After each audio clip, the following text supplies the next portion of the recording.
Sharpen the axe until it is sharp enough for the work at hand, but no more. You can't sharpen the axe further and to a keener edge today so as not to have to sharpen it again tomorrow.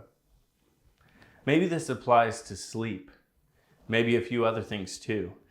Maybe it is similar to the idea of daily bread. If I spent some time thinking about it, I'm sure that I could find the extensions of the underlying principle in many things, all illustrated in different ways, that this is part of what makes these wise sayings hold up so well. Often they seem obvious, but only after the fact. Maybe this is related to aim. We only see what we are focused on and what we are trying to get to. This is what I was contemplating when I came back to the beginner's mind principle. The idea that we must approach all learning with the uninformed and yet to be jaded mind of the beginner. This aligns with the idea of learning only the techniques you need for the music you are trying to play and no more. Though that is a bit further down the path than where I am coming from right now. It is easy to become a collector of techniques, ideas, trivia, facts. I wonder how much of this collecting is purely curiosity and how much of it is tied into that desire to one-up or to be right, to have defenses at the ready, to be prepared for tomorrow. I can certainly relate to that. I want to know how to do everything. I love adding yet another skill or a bit of understanding to my arsenal. I get satisfaction from knowing about stuff. But so much of what I think I know, I actually don't really understand. I've heard about it, I've seen a video or read about it. I have loose definitions and synopses banging around in my head all the time. And for some reason, I'm always looking for more information to pour into my brain. What I've realized is that it isn't always good.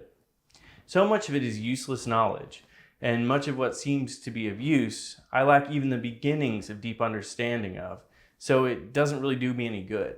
Maybe knowledge isn't power. It certainly can be a great distraction from thinking. It's always easier to add some bit of trivia than it is to push through the frustrations and into a deeper understanding. I so often find myself in the position where I need to try and forget what I think I know and approach as a beginner. This returning to the beginner's mind has served me well every single time. It's like a humility-powered cheat code. One of the most consistent obstacles to in-depth understanding is the clutter of misheard information on the subject, and with it, all the preconceived notions and subconscious emotional attachments that go along with it. This detritus gives fuel to that inner voice that argues, filled with all the reasons why real understanding or competency is too hard, or not worth it, or somehow out of reach for me. This noise only robs me of the joy of learning. If I think I know something about whatever it is, it gives me the illusion that I don't have to start at the beginning. I can skip ahead to the first snippet of remembered perspective or half-understood opinion. I have learned many things in this way.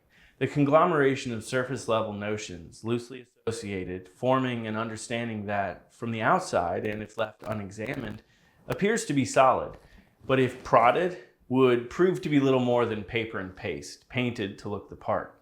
And this is where learning with the beginner's mind is drastically different. When understanding is built up by exploration and the struggle to figure it out, you have time spent with the ideas.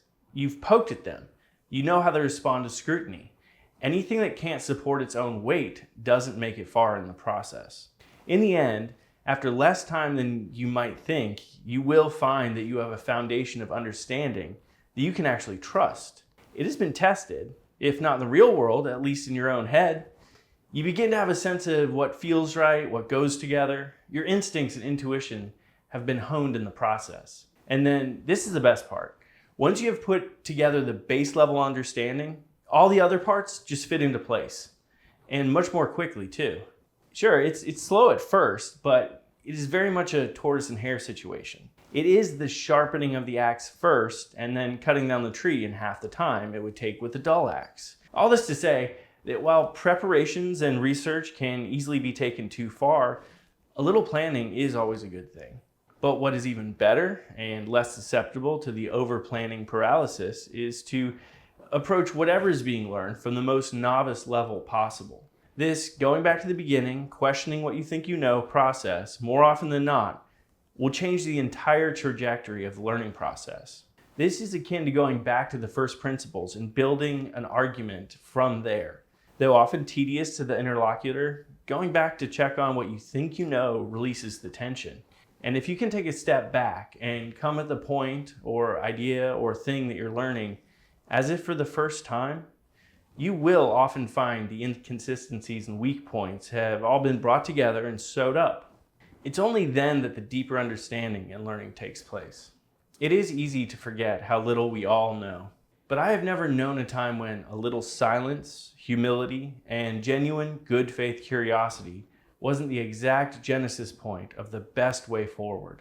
We must again and again accept the silence, empty the cup, put on the white belt, and adopt the beginner's mind, and once again, begin.